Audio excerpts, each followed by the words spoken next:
The case of Michael and Kathleen Peterson has captivated the public for years, prompting intense debate and speculation. In 2003, Kathleen Peterson was found dead at the bottom of a staircase in her home, leading to a trial that would become one of the longest in North Carolina's history. Michael Peterson, her husband, was ultimately convicted of the first-degree murder and sentenced to life in prison without parole. The tragedy took a series of shocking turns as theories and evidence emerged, painting a complex picture of the events leading to Kathleen's death. The infamous owl theory, which suggests that Kathleen may have been attacked by an owl, added a layer of mystery to the case, sparking widespread discussion and skepticism. Despite the guilty verdict, the case continued to unfold, with Michael Peterson being granted a new trial in 2011 due to misleading testimony. This development reignited public interest in the case and raised profound questions about the judicial process and the true circumstances surrounding Kathleen's untimely death. The compelling saga of the Petersons and the contentious legal proceedings have left many fascinated by the enigmatic details and lingering uncertainties. As the complex and tragic story continues to capture attention, it serves as a poignant reminder of the enduring impact of unresolved mysteries and the quest for truth and justice.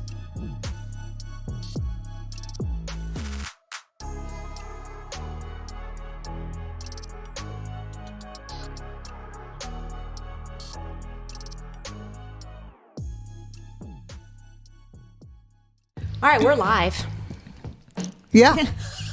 Elena's like, I don't know what to do. We are live. Mm-hmm. This is our guilty or not guilty, okay? Pleasure. Mini series, which is actually not really mini. Right. It was supposed to be mini, but it's not. So we're going to go ahead and introduce. We've got our drinks back. We've got all three of us. We're actually in the same room. Mm-hmm. Super excited. Right. Super excited. So hit us off, sister. Yeah, we're back. Better than before. Isn't that a song too? I'm on a roll, man. What's with all the songs? Worse than a cheer. It's one of those. I'll get back to you. Hi, I'm Elena. I'm Mom. And I am Sherry, and this is Outline of a Murder podcast. And I actually forgot. What is she doing? I forgot a mom saying. Oh, I was so happy. I was just thinking, hoping you did. Oh, stand by. I forgot all.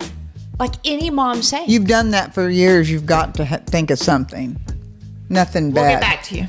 Yes. We'll have two next time. Okay. Well, no. How about just one? No, two. Done. Because y'all. Okay. Cheers. So. Y'all messed up. Boy, she's ready to drink. Okay, so we have Poppy. It is a prebiotic soda, so it's good for the belly. I've heard of that. Is it going to give me toots?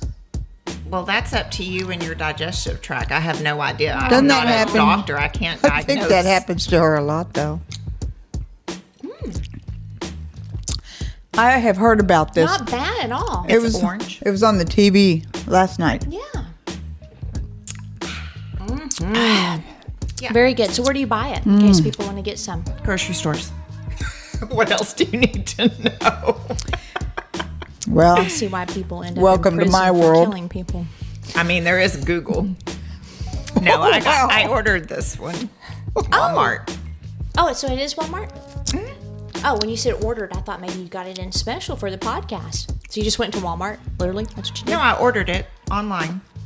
She Or didn't the go app. to the store. Walmart, and I had a delivery. Do you want details? Would you like dates, No, stamps? I just What? expected maybe a little bit more, Hey, you do it unusualness. all the time. No, so my hairdresser, Crystal, at Candace Mod in Fort Worth, fabulous. She was telling me about this drink that she started doing in the evening, and it's called, I'll get back to you on that. But she mixes the orange poppy with moon juice, magnesium, It's their berry one. Okay. And then she tops it off with, I think maybe Topo Chico. And she said it's better than wine at night. She sleeps really so good. I know. Well, and alcohol actually makes you sleep worse. I know. Yeah. It jacks with your I'm going to have to get that recipe. So everybody that's listening, write it down. And it sounds delicious. I've never heard of moon milk, though. I haven't either. I don't even know what it is. I don't know Moon what juice. moon milk is. Moon juice? Whatever. I'm thinking white milk, moon milk. Me too. Makes sense. Moonshine with milk. Moonshine. With milk. She even puts it in a wine glass. Okay. Oh, I'm sorry. No. Okay, so orange poppy. She puts half in a wine glass. The moon juice, which is a scoop of magnesium. Okay. She stirs it up and then tops it off with cherry tart juice. Okay. Oh, I think the moon juice is another flavor of this, isn't it? It's magnesium. Okay. You're Said that. tangled in your... Okay. All right. The theme... Okay. Thank you. The theme of So this good. this mid-season miniseries is guilty or not guilty. I wanted to go over some of the cases where there's a lot of controversy over the guilt or innocence of the accused. We're going to start off with this one, which is the Michael Peterson case. Who? Michael Peterson? Yes. What was that? So excited. I really like this one. Well, Yeah. are we going to say if we believe the person or No, is we're just going to guilty? discuss it and then not give our opinions. No, I mean at the first, or we're going to say what we think or at the end? I like that idea. Let's do both. Okay. Okay, that's Oh, a yeah. really good idea. To see if it Mom, changes- right there, you know what I'm saying? Shoot. That was sort of weak, Elena. You'll okay. see why. So as far, let's do that. But before we do on this case, we're going to look at Scott Peterson. We're going to look at Darlie Routier, and some that they maybe have never heard of, the Hendricks family murders. We're going to look at James Daly and then Kyron Horman. And I just want to warn everybody that will probably be very controversial, what I believe happened there, that a lot of people, they might get mad, but I don't really care if they get mad or not. But it's going to be some good ones. And I put them in order of the ones I'm pretty like 100% sure what I think, all the way down to one I cannot decide. And so I'm super excited to hear you guys. But Mama, since it was your idea, what do you think about Michael Peterson? Do you think he was guilty? Yes. Okay. Elena? Not sure. I'm a no. I don't think he was guilty. Oh, you don't? Nope. Now, I do want to warn, if I do put the photos and the things up, that there are some crime scene photos. I have them divided up to where I'll warn you before I open those. But it's going to be very important that we look at the wounds on her scalp. Oh, okay. So let's go ahead and dive into this. Now, I wrote this a while back, so hopefully, I can follow my notes along and nothing sounds weird. I've wanted to discuss this for years because of the intriguing owl situation. Owl? Mm-hmm. There's an owl involved. You're thinking of another one. I think I am. Probably. Yeah. I think I maybe am. we shouldn't have you give your opinion, because if you don't know who the hell we're talking You'll about. remember in a bit. I'll remember and then I'll blurt it out. How about I just show you a picture All of right. the couple? The dude. Maybe a better one. Glasses, please. Oh, yeah. Guilty as hell. Oh, goodness. Okay. Yes. I know exactly who he is. I Okay. saw him interviewed after. He's such a jerk. Well, being a jerk doesn't necessarily mean you're guilty of murder. Well, it does for him. Okay. All right. Well, on that note, so I'm sure our listeners have heard of this case. It's a very famous case. They just did the HBO series called The Staircase, which quite frankly was actually very hard to watch. Did you watch it? Years ago. A couple years ago. I watched it. So What you remember the death scenes, right? Like, they were disturbing. I had nightmares. Oh, you did? I think it's a newer one. It just came out. It just came out. on HBO.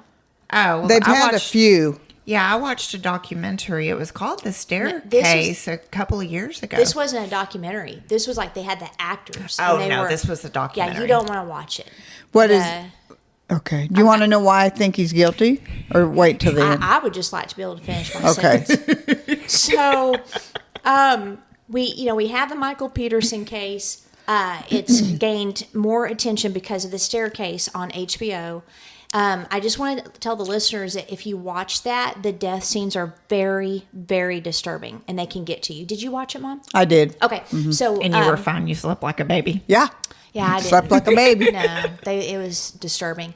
Okay, so why do you think he's guilty? Because of those scenes, the way the head was at the end of the stairs and how they matched the wounds. And the only thing is some of the wounds didn't really match the wounds. match. Well, They where didn't she match could have them to hit her anything. head as she was going down it was interesting. Mm-hmm. But I'd always thought he was guilty, but I don't know. Okay. So our case begins in Durham, North Carolina. It's a city of about 284,000 residents. I thought it was bigger, so I was kind of surprised. It is the fourth largest city in North Carolina, and it's a very conservative town. And that does play a part, I believe, in what happened with the case. It's also home of Duke University, North Carolina Central University. It's a national leader in health-related activities, which I didn't know. But they have the Duke University Hospital there. So kind of like Georgetown, the Georgetown Hospital where the kiddos live. It's, a happening place, I guess you would say. It also 90. has, do what? If you were 90. Be a happening place. Georgetown? The hospital. No, just that yeah. phrase. And then it has what's called a research triangle. So you've got the University of North Carolina, and then you've got the other two. And so they have a lot of, just different things that they do that benefit America, that benefit health and education, etc. Now, Kathleen, I'll get this picture. It's one of my favorites of her. She was born and raised in Greensboro, and that's the third most popular city, and they have almost 300,000 residents. She was the first woman admitted to Duke University School of Engineering. Oh, Really? Yeah. That's impressive. And she worked at a pharmaceutical company after college, and then she joined the Nortel telecommunications giant at the height of the tech bubble. Do y'all remember Nortel? Yeah. I do too. And then all of a sudden it's like they're gone. Right. So I don't know what happened after. She was the VP of Nortel when she died. And she had stock before the tech bubble busted worth over $2 million. Post tech bubble, it was only worth $50,000. Yeah, so the stock plummeted. And she earned, though, she was still doing well. She earned $154,000 a year, which is not bad back, I may not have even put the date. My goodness. Yeah, I didn't put the date. So that would be early 2000s, I believe, when the tech bubble bust. So, and then you have Michael Peterson. He was actually a Tennessee native. He also graduated from Duke with a bachelor's in political science. He was the president of Duke's fraternity Sigma Nu and the editor of the Chronicle. And then he also took some law classes at the University of North Carolina at Chapel Hill. And you could tell, both of them very intelligent, very accomplished people. And there's not a single photo of them where I could see any body language or facial expression like of contempt or anything. They looked genuinely happy. They look real happy there. So, the first one is their wedding, and I love how she's touching his shoulder. Like, it seems like a natural thing, not like a photo. He seems very natural as well. Oh, yeah. He's weird looking, though, like his eyebrows. I don't know what happened. Yeah, we need to clean those up, sir.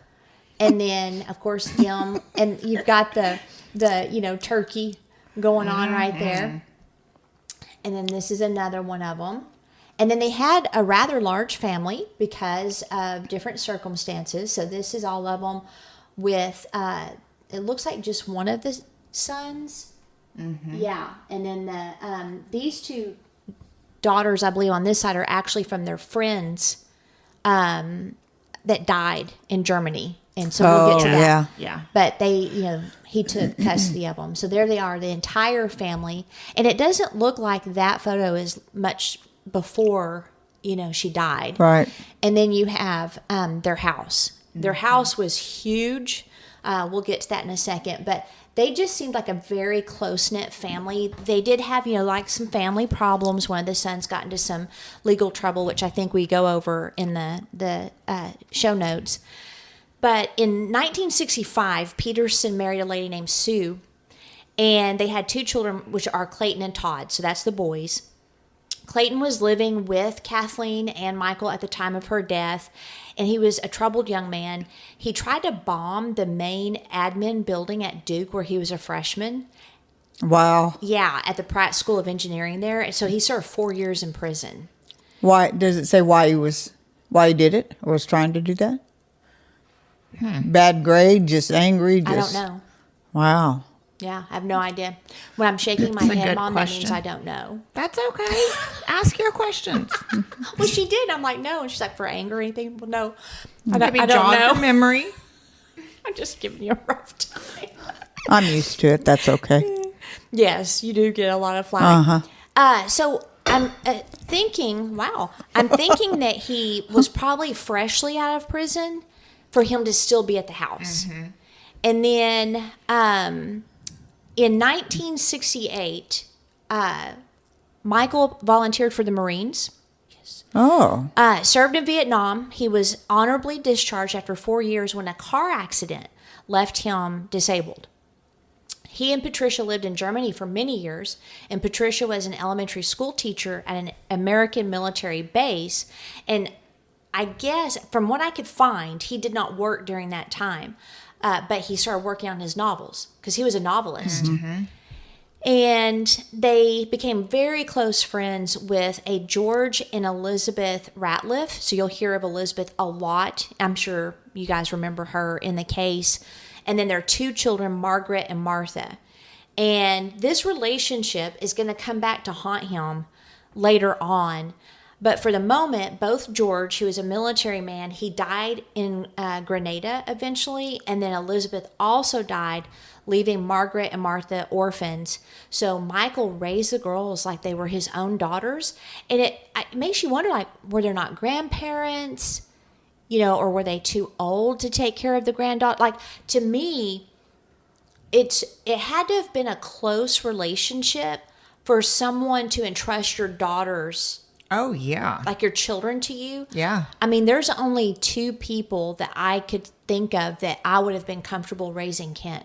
Not only that, but whenever you're asked that, that's a huge responsibility. Mm-hmm. That takes a lot of thought. It does. Yeah. And I know of people that have declined. Really? Yeah. It's a big decision. Did he adopt them or just...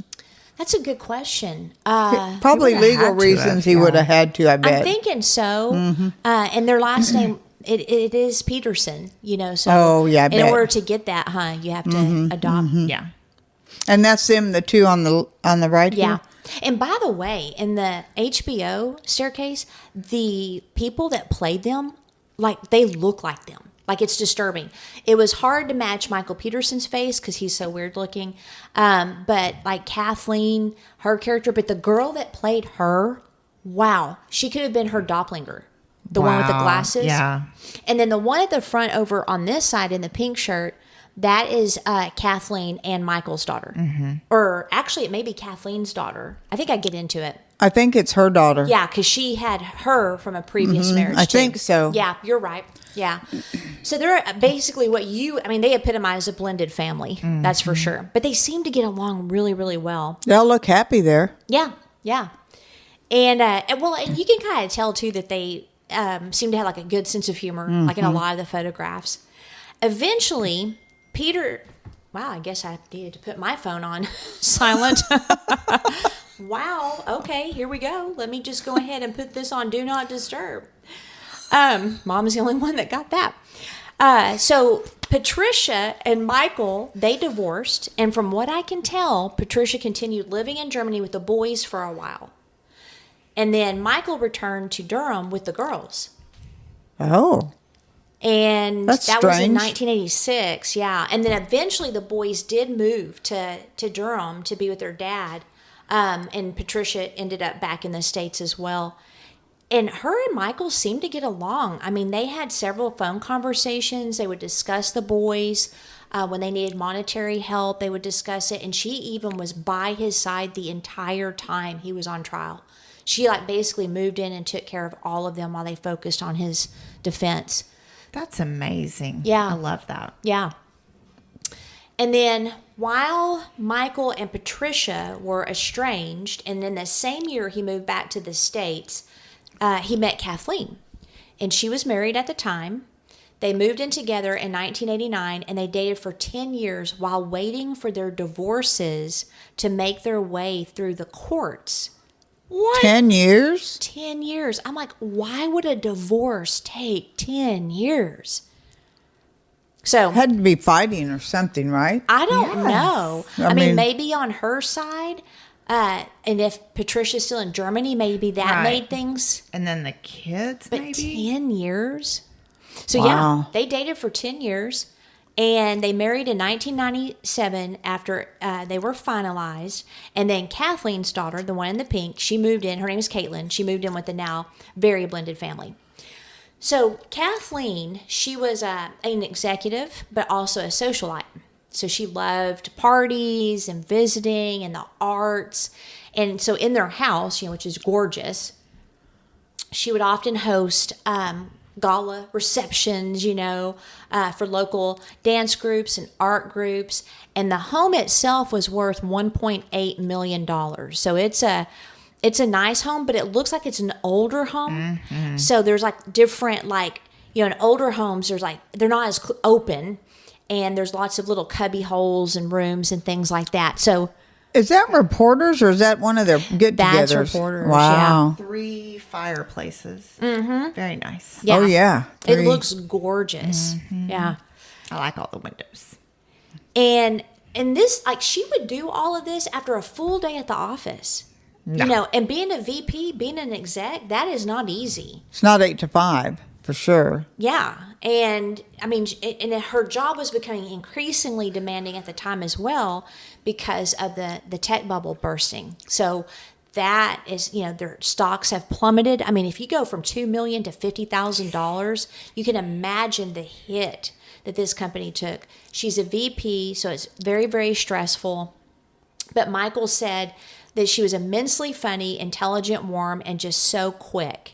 And then her neighbor, Maureen Berry, called her a 48-hour-per-day woman because she lived her life to the fullest, and she only slept 4 to 5 hours a night. So she was a Wow. ball of energy. 4 to 5 hours? Yeah, no, I wouldn't be able to do it. How old was she at that time? Of I her don't death, do know. you know? I mean, I'm thinking early 40s or late 30s, early 40s, maybe 50. I'm thinking 40s at least. At least, maybe. If any of our listeners know, just let us know, because that's something I didn't look up either. All righty. All good Thanks, questions. Mom, All for right, no more asking all these questions. questions I don't know the answers to. Appreciate it. You're welcome. So he, started his novel writing. He had 3, so The Immortal Dragon, A Time of War, and A Bitter Peace. And then he also wrote a biography, Charlie Two Shoes, and the Marines of Love Company. He definitely seemed to be successful with his books. He was also controversial. He was an editorial columnist for the Durham Herald newspaper, and he regularly criticized law enforcement and the racial divide. Well, that probably didn't help him criticizing law enforcement. Nope. Exactly. Now, I don't know the politics or the police department in Durham to know if it's, some, they're just known for corruption. New Orleans, Chicago, they're just known for corruption. LAPD had a bad history of corruption for a long time. They finally cleaned it up. So I don't know. I don't know what's going on in Durham, but I do know that if they are professionals, they would have investigated this without bias. But if they weren't, I could see how his criticism of them could play a role. Mm-hmm. So I don't know. If anyone knows how things are there, let us know. But He did try running for city office, city council and the mayor's office, and he didn't win. But it was during the run in 1999 for the mayor's office that it came out that he lied about his military record. Oh, where? Like what? Well, and actually not that, but also the honors he received, a Purple Heart. That's only given to those wounded in combat, not wounded. You know, so like if you're in Vietnam and you shoot your own foot, you're not going to get a Purple Heart. No. You're going to, get a bunch of crap from all your fellow soldiers. Right. If you get in a wreck, you don't get a Purple Heart. So you only can get those when you're fighting. And he actually was not a wimp. I mean, he saved his men. So why he lied about it, I don't know. He was hurt in a car wreck, and so that ended his political aspirations immediately. And it'll probably hurt him later down the road. Probably. Lying like that, especially military. And, I was searching in every corner to try to find out, was any of this impacting their marriage? So she's an exec, you got the tech bubble that's burst, she's working long hours, they have a very lively social life. Then you got him, and he lied about his military record and running for office. I mean, I have a friend that's running for office now. And if it wasn't for my association with, the local chamber and stuff, I would have let several people had it and told them how stupid I thought they were. But I have to use self-control. Right. But it's vicious, and we're a small town.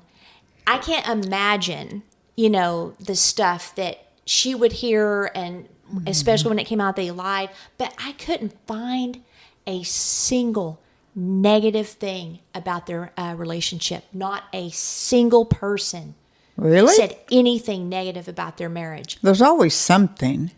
I didn't find anything. I mean, it might be out there, but from all I could tell, they genuinely loved each other. Now, he was a pervert. I'm just going to say it straight up. For sure. But, I can't. I mean, they were loving. No one said anything bad. That was interesting to me.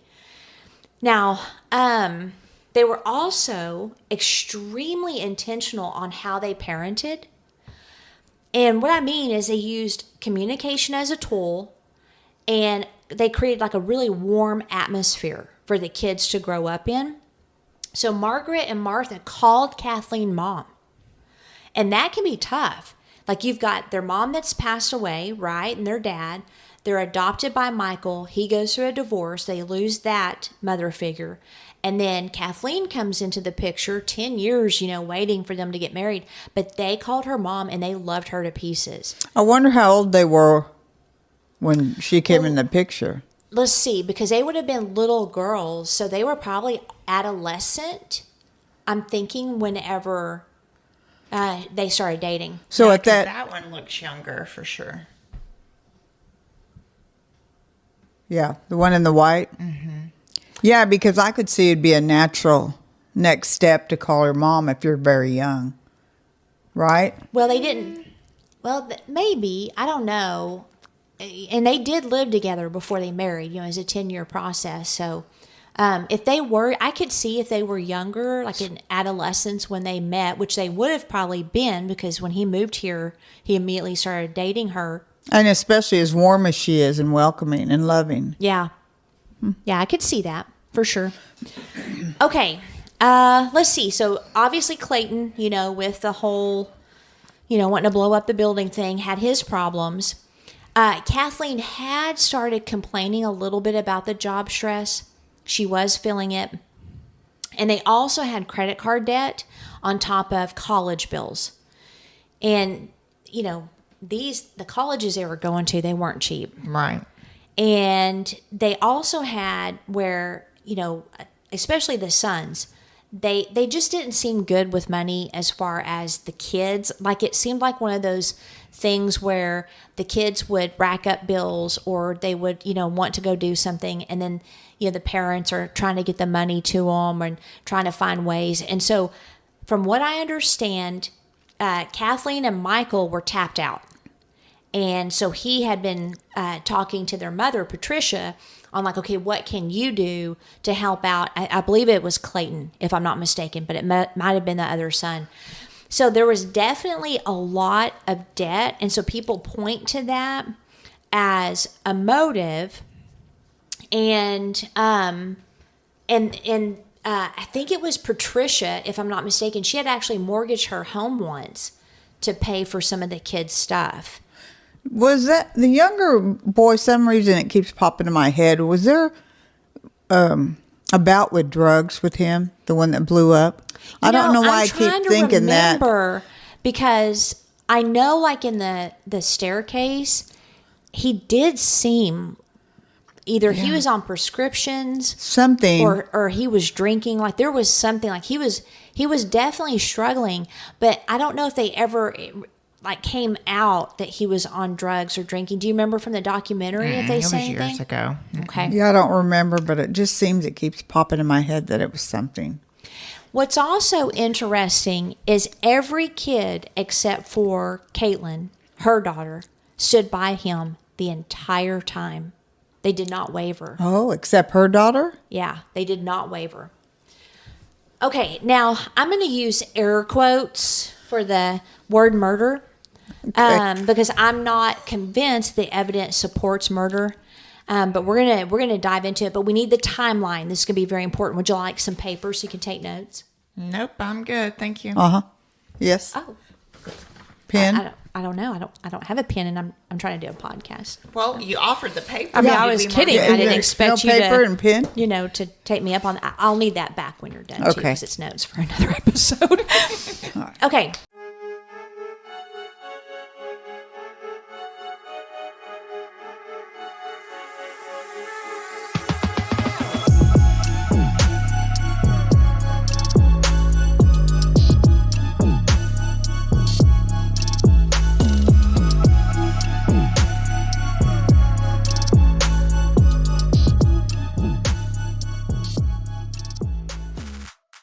So the timeline starts Saturday, December 8th. So this is 2001. Are you going to do that? I'm sorry. The entire time? December 8th, Saturday, 2001. Okay. At 4:41 p.m., Michael goes to the YMCA for a workout, okay? Then at 6 p.m., he speaks with Kathleen about renting a movie called America's Sweetheart. So love that movie. I'm assuming he's calling her. Maybe, I'm pretty sure they had cell phones back in 2001. They did. Did they? Yes. Yep. When did cell phones come out? I don't remember. I thought it was the early remember 90s. beepers. I had the box. Yeah, the big one. Yeah, I had the big one Only for rich a business people had phone. those. No, my company gave it to me, and it had a case, and you open it like Get Smart. Remember that show? Actually, there were some that were actually in vehicles way before the 80s, if I'm not mistaken. Of course, you had to have Really? a lot of money. That was really Yeah. rich people. At 6:59, Michael rents a movie at a local Blockbuster. Between the time he arrives home and 9:45, so he's getting the movie at 6:59. They're thinking it's a little bit after 7 or so. Kathleen and Michael eat dinner. They might have watched the movie in that time frame because by 9:45 they were seen outside sharing a bottle of wine by the pool by Christine Tomasetti. So she's a friend of Todd Peterson that was taking him to a party. So we've got the 4:41. He goes to train. At 6, he probably calls Kathleen about a movie. At 6:59, he rents a movie at the local Blockbuster. And then we know by 9:45, they're out by the pool. It's 2 hours. It's Yeah. 2 hours between training and movie. That's interesting to me. It's actually not 2 hours because he got the movie at 6:59. I want to know what he's doing between 6 and 6:59. Well, yeah, it's 2 hours. 4:40 is when he trains. Oh, well, and yeah. 6:59. But yeah, that's an hour. Yeah. Maybe lots of traffic. Maybe Durham is a little bit more difficult to get through than we think, but it seems like there's just quite a bit of time that goes And then on. he rented a movie and he got home at 9:45. No, they were friends. seen at the seen by the pool sharing wine. Yeah, at so at the 9:45. pool at 9:45 Yeah. is when they have their bottle of wine, which is important. Mm-hmm. So between when he got home, probably around 7 something, and 9:45, they had dinner and they watched the movie. Mm-hmm. Okay, at 10:20, both Kristen and Todd leave for the party. Now, what happens next is where a lot of people disagree. A little after Christine and Todd leave, Kathleen tells Michael that she was heading in to check her work email and get some sleep before an early morning meeting at work, and she was not happy about it because it was a Sunday. But she was going to have to go in. So at 10:20, not 11:20, 10:20. Right, but she only got 4 or 5 hours a night. So she goes into the house, and then at 10:40, so we've got 10:20, they leave. Between 10:20 and 10:40, the password Atwater is used to log into Peterson's computer. Michael Peterson's, not Kathleen. So I don't know if they had just one computer that they shared, because that was back in the day where most just had one. Right. You didn't walk around with tons of laptops and iPads and all that. At 11:08, co-worker Helen Prislinger speaks with Kathleen by phone and agrees to email a file. At 11:53, the email arrives with only the attachment and no message from Helen, and the email is never opened. So between 11:08, so this is our deal, right? The initial. Because between 11:08 and 11:53, where did Kathleen go? Why did she not respond to the email? Was she showering? Did she do some other things and she didn't make it back before she died? Like, what is going on there? So some say that Kathleen went back out and rejoined Michael. I don't think so. And we only have his version, so that makes it a little bit, like we only have the version of the one that was accused. But he said that when Kathleen went inside, he continued sitting by the pool smoking a cigar. I didn't know when you start a cigar, you must finish it because you cannot relight it. And I learned this by the Prosecutors podcast. I just want to give a plug. They do deep dives. Like, they're the first ones I'm like, oh my gosh, I am totally, like, I'm gonna dig around in this. So they're very, very good. I highly recommend it. And then it takes about 20 to 30 minutes to smoke a cigar, but for some, it can take an hour or more. Yep. Okay, now, other people have said that what Michael was wearing proved he was lying. He was wearing shorts and a shirt in 50-degree weather. Had some wine, though. And so still people are like, cold. that's weird because he's cold. He must have gotten rid of the bloody clothing or blah, blah. But he did it all the time. And not only that, Kathleen was wearing flip-flops. And besides that, if he would have changed, I mean, he wore them all the time. If he would have changed, he'd have put something warmer on. Yeah. So. Yeah, so I don't think the clothes really matter. Not only that, 50 degrees in one part of the country can be totally different. Like 50 degrees in Clovis, you're like, fine. I mean, if there's no wind, Right. you can go out for a nice walk if the sun's out. But once that wind starts, you cannot. I mean, it's cold. Yeah. Well, in Michigan, where my uncle lives, 50 degrees there with humidity feels cooler, but you actually are hotter because of the humidity. That makes sense. That happened to Kent. He actually got sick. He was running around playing. I said, you got to be careful here, son, because I know it feels cool, but the humidity was like 70 to 80%. And I said, you're going to overheat. And he did. He started vomiting in their front yard. So if it's humid there, I'm thinking it's going to feel a little bit warmer to them. And the clothes had nothing to do with it, I don't think. I don't either. All right. Then, before we continue the timeline, I want to tell you that they were celebrating that night because one of Peterson's books had been picked up by Hollywood. Oh. So he was receiving a $800,000 check for it. Do you know which book? I do not know. And I think it was said, but I don't remember. Mysteries, I'm sure. Well, his were war books. Oh, war books. Vietnam War books. And so there, he was expecting this check. Some say that they drank 2 bottles of wine. Some say that they drank 1. We know, though, from the autopsy report that Kathleen's alcohol level was 0.07. So if she was driving, she would have been considered drunk. Mm-hmm. And then her urine level was 11.1. And then she'd also taken to Valium. So based on her weight, she had 2 to 3 5-ounce glasses of wine.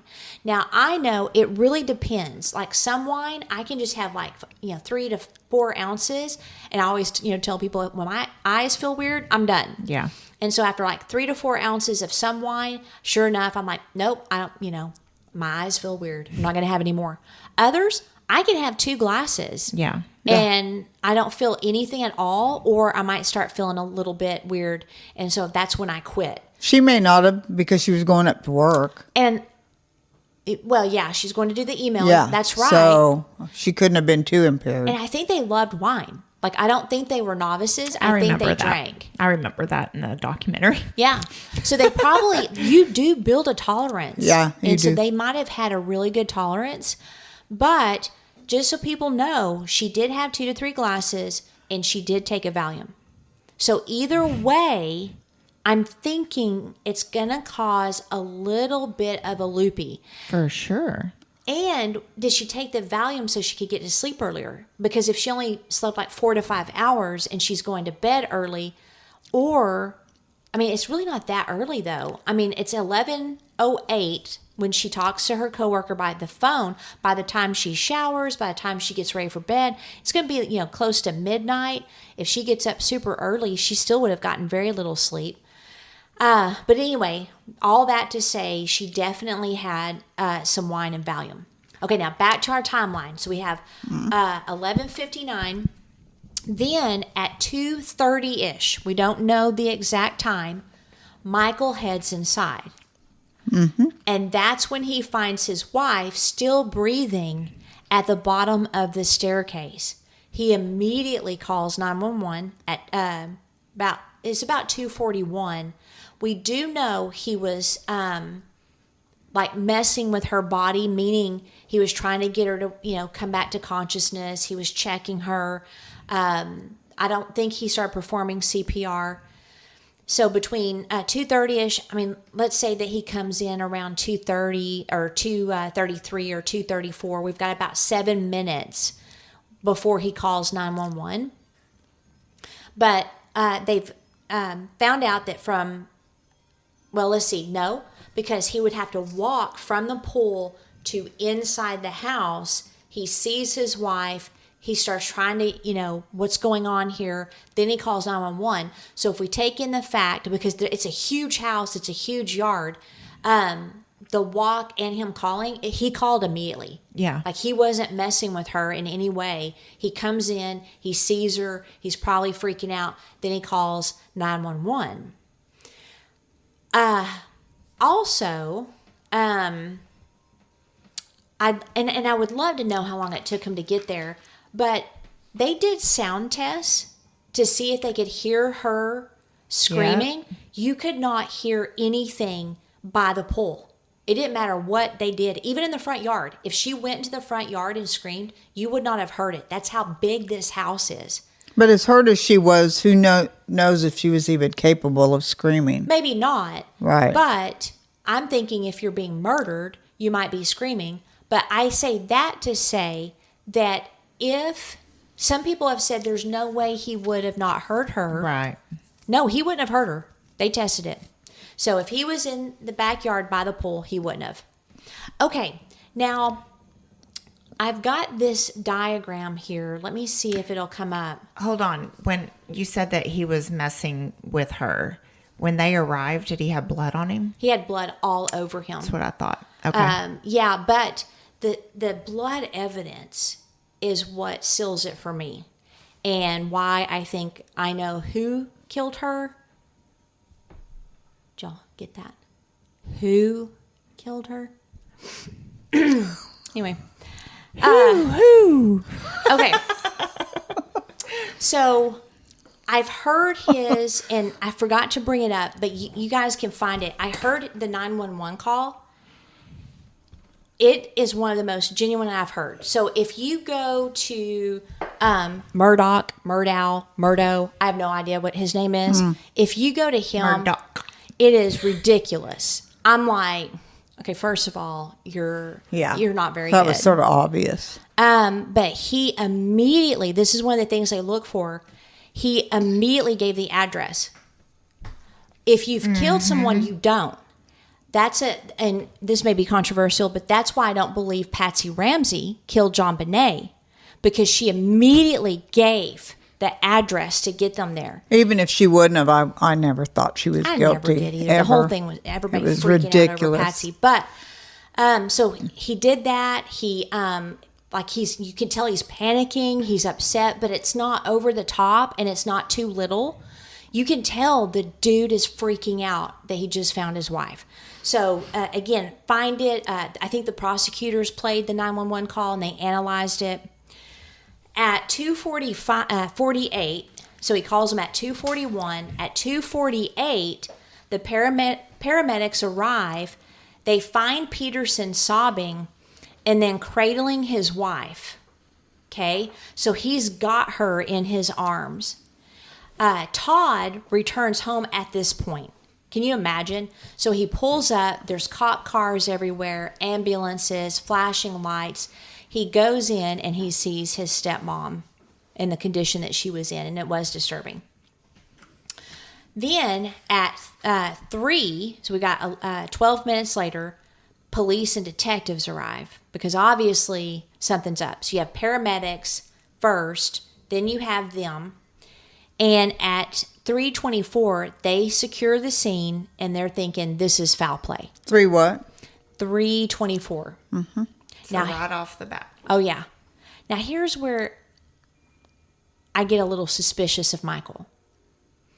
Between 4:15 and 5 a.m., he logs into his office computer.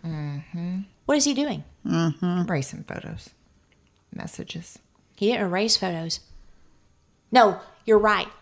No, he did not erase photos. He erased financial records.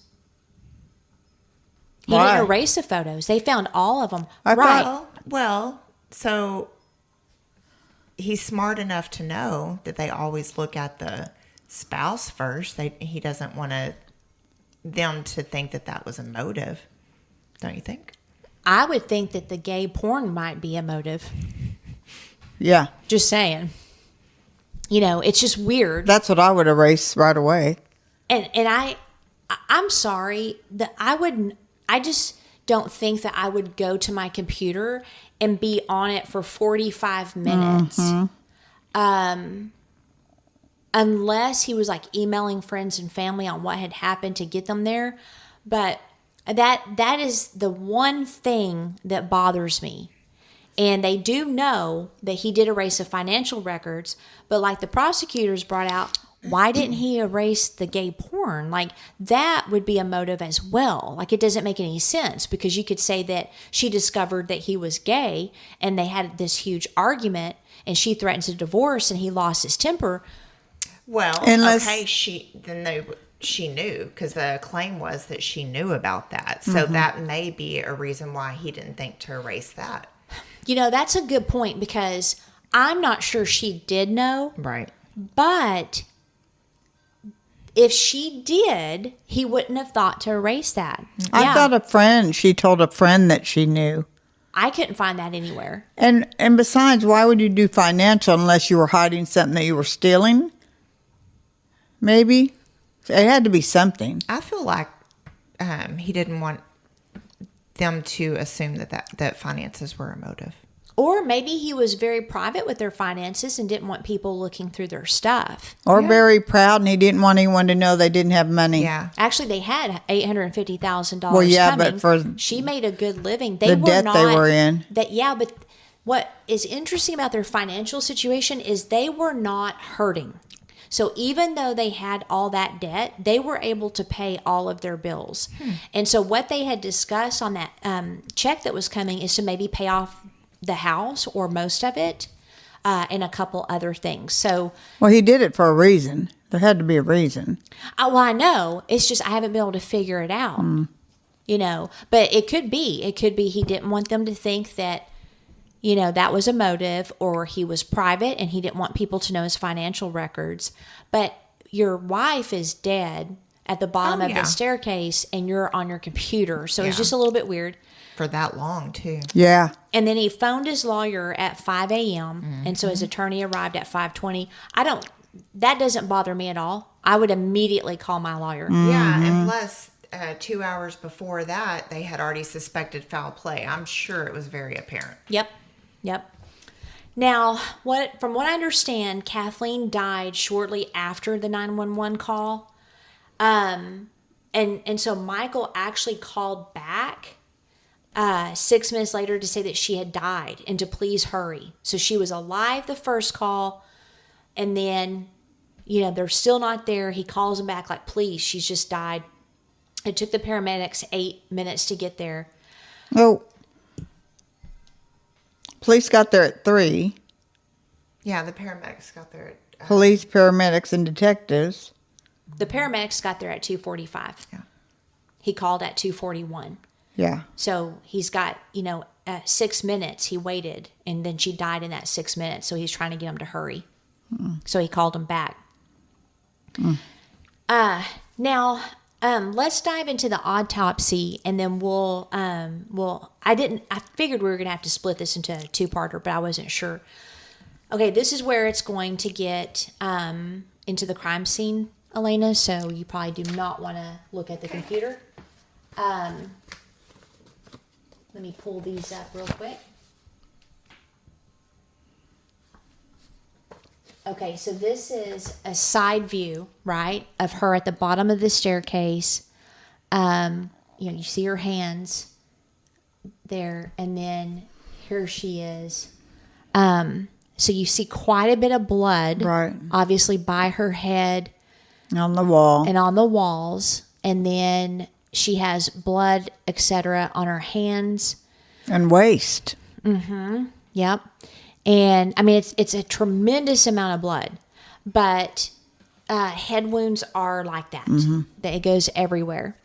And she also has blood on her socks, but there's no blood over there that would account for that much. And so I think that at some points when she was dying, she was walking, like she was standing in her own blood, which I think is important. Trying to help herself. Mm-hmm. Then, and this one's not that bad, but this is a staircase where there's a little bit of blood. Obviously, she's not there. And then these are pictures of the staircase. So you can see, I want you to note how low the blood is. Okay? So we're talking she's falling. maybe a foot. Right? So when they remove her body, you get a good look at the staircase. The blood goes up maybe a foot, which is going to be important later. And then we can see it's a very narrow staircase there, okay?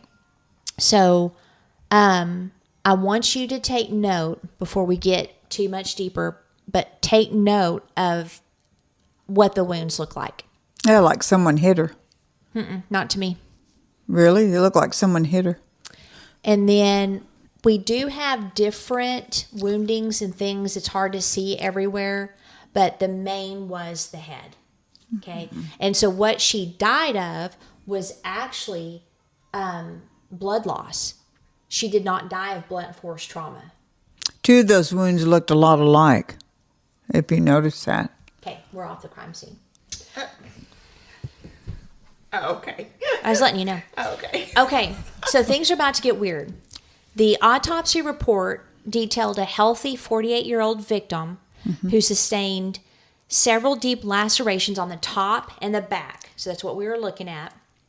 However, like I said, the medical examiner did not say it was blunt force trauma because blunt force trauma has specific things that happen, and she had none of those, which we're going to get into. but she said that Kathleen died from bleeding out. The reason she initially had this cause of death is because blunt force trauma always has skull fractures. Mm-hmm. Always. She had no skull fracture. The other thing is they always have bruising on the brain or brain contusions. So even if it doesn't fracture the skull, there's at least bruising. She did not have that either. So no brain bruising and no skull fragmentation. A lot of blood.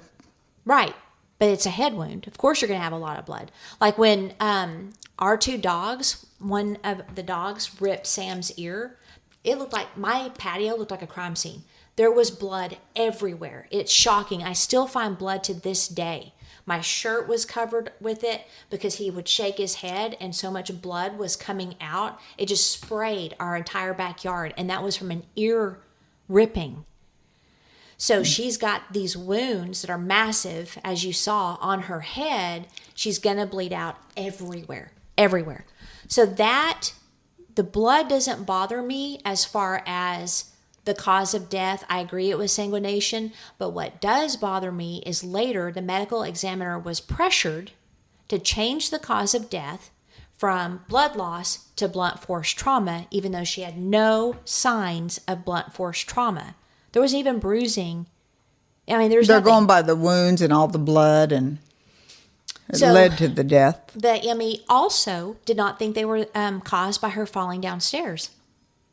She's there. There's no way that these wounds were caused by that. But that's what the DA wanted her to say, and that's what the cops wanted her to say. So guess what? That's what she said. Is that documented? That's what they wanted her to say? Yes. Both statements? Yeah.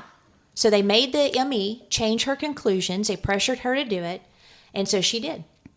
Now we're going to go back to the autopsy in a little bit because there's two things that were, to me, absolute evidence of what I think happened. But for now, the prosecutor's office launched an autopsy into Michael Peterson's life. And what they uncovered was quite shocking.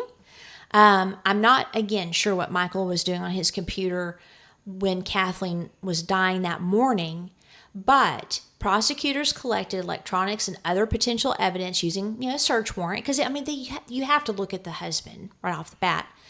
They found that he had deleted some financial records. Were those deleted when he was at the computer that morning or later? You know what I mean? Because they didn't arrest him right off the bat, but it does make you wonder if that's what he was doing. If it was the morning that she died, I'd be definitely suspicious, but I don't know. The financial issue seemed normal for an upper-class American couple. We've seen a couple kill, or a spouse kill his spouse or her spouse for less, and there was a life insurance policy. But what they found after that is more interesting to me. They found that Michael was bisexual. He had emails, pictures, and websites from and for gay men, including a male escort that later testified on behalf of the prosecution that he and Michael had sex several times. In fact, he was the star of the trial. Very affable, very friendly type of guy, it seemed like. He said that many of his clients were happily married men who were bisexual and needed to scratch that itch. What I find interesting is that Michael didn't delete all of that evidence, of him with these men. And so I don't think he was on the computer to erase those things. But the financial records. They shared the computer, right? Mm-hmm. I bet 95% she knew. They shared a computer. Yeah. I don't know. She if he probably had password. knew. I could have swore, though, that she had said something to somebody. Maybe. But it's been a while since I saw the show, so. She might have. And if anybody knows, I would love to know, because her family insists if she knew that he was sleeping with other men, she would have divorced him, because her first husband was unfaithful to her, and that's why she left him and moved in with Michael. Yeah, but people really don't know what goes on inside people's homes and their thoughts and their marriages. And They don't. Now, for the prosecution, these files or subsequent investigation was motive for Michael to kill his wife. The prosecution is seen here. It was a man-female team, which I'll get into the names once I figure out where the heck they are. But they proposed. I forgot about the bird. Such a beautiful clock. Cuckoo clock. Yep. It's the only cuckoo clock I have seen that does 2 cuckoos for 1 hour. Yep. Did you get that from your great Whatever. great That wore a bonnet. Whatever. I get a lot of compliments on that thing. grandmother from 80 and 90-year-olds? That wore a bonnet and had I'm not bee saying powder anything to for a you. protein I get a drink. lot of compliments on that from strangers. Okay, anyway, so back to our murderer. They proposed on the night of her death that Kathleen discovered the porn, emails, and the affairs when she went to send her business email, and they fought over it. The prosecutor's podcast said that she divorced her first husband because he had an affair and that she wouldn't have tolerated Michael's infidelities. They believe that she told Michael she was divorcing him, the cops, not the prosecutors. And in a blind rage, he attacked her in the stairwell with a blowpoke, which I was like, what the heck is a blowpoke? So it's a long, thin brass pole that you blow air through to stoke a fire. The problem is they couldn't find the blowpoke. So how did they even come up with that as a murder weapon? There's some police. Well, it could have been there part of a set, or, I mean, it could be anything. No, or we know someone exactly said, what the blowpoke, Well, I why know. they went on to that. Because of Kathleen's sister. So Kathleen's sister, Candace Zamperini, initially believed in Michael's innocence, along with Kathleen's daughter, Caitlin. They all were supportive of him. But after viewing the crime scene photos and the autopsy photos, they're like, nah, he killed her, okay? So she made it her mission to get him. And it dawned on her that she hadn't seen the blowpoke. So there was like a picture with the blowpoke, you know, because it came from a set that she bought them as a couple. The blowpoke's gone. So she was like, oh, I bet he killed her with a blowpoke. And maybe that's why there weren't any brain contusions. Maybe that's why there was no bruising, because the blowpoke isn't strong enough. Like, it's real long and thin, and then it might just bend. Yeah. Yeah. And so she told the DA's office. They searched for it. They couldn't find it. They figured he got rid of it after the murder, which we'll come back to that later. So did you know that she's the one that got the DA onto the blowpoke? no. Well, I mean, sort of. Since you said it, I knew somebody, but no, I didn't know it was his sister-in-law. Yeah.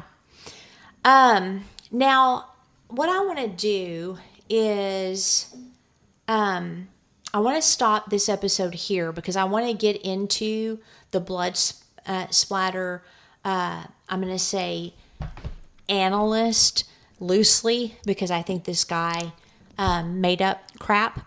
But this is where we're at so far. Yeah, they're building their case. They're, going on this argument.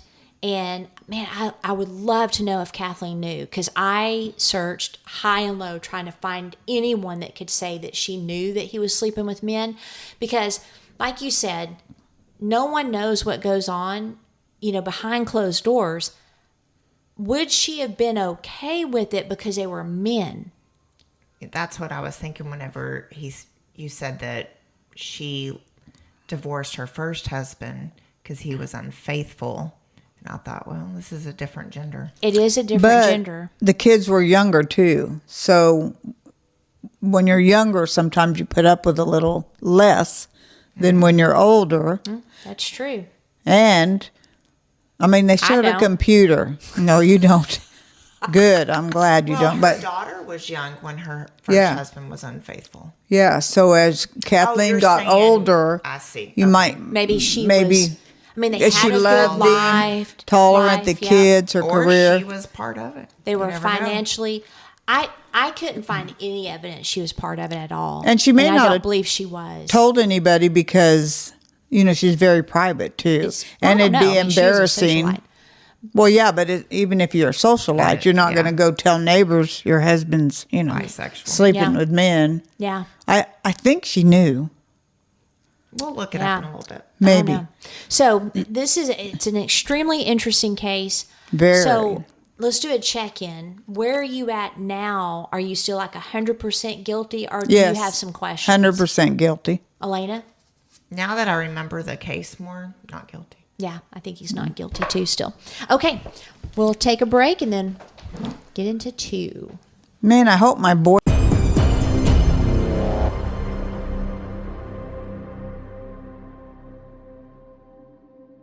Outline of a Murder is a Mr. Joseph production. What do you think, Joseph?